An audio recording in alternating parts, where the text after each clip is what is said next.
Well, I'm sure you've heard of the phrase, the show must go on, and country singer Brantley Gilbert certainly knows the meaning of that. Okay, so he paused his concert Friday night to help his wife deliver their third child. Well, on this tour bus, he went right back to the stage to finish his show. So she had the delivery on the tour bus, and he thanked all his fans and talked about his commitment to them. Boy, that's commitment right there.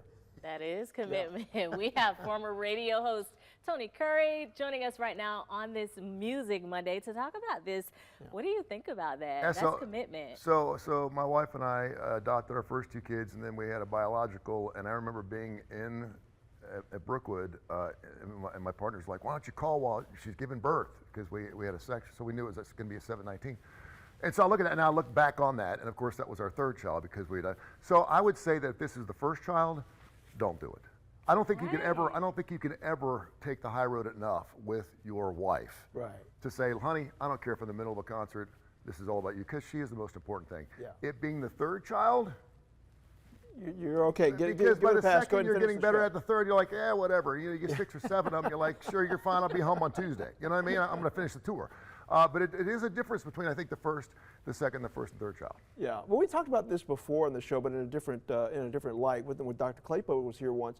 Just how, you know, for us in this business, for a lot of times the show must go on for us. Yeah. Sure. Things are happening in our personal lives, but you know what? Sometimes you just got to make it happen. I would think for a DJ before the world of automation, it was the same case for you. If you got sick or something, you still had to go on, right? We had 6 jocks that worked 24 hours a day, and if you worked at 3 a.m., you were expected to be. And I did not have a sick day for the first 22 years I worked at Classic Rock. Wow. And you just don't call in sick, because you know that if you call in sick, the guy after you has to come in early, and it just throws everybody off, and you don't ever want to hate you. But no, you just worked. Yeah. I mean, you're playing music for 4 hours and you're talking. I mean, how bad can it be? But you know, if you've got family situations and stuff. In this particular case, she was on the tour bus. She was at the show. Yeah. Which is the amazing part, because it was like he was expecting it. Yeah.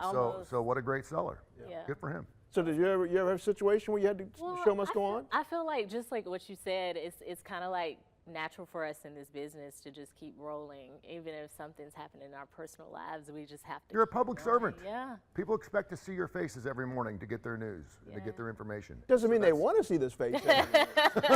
No, but it's like firefighters, police officers, and teachers. Absolutely. To an extent.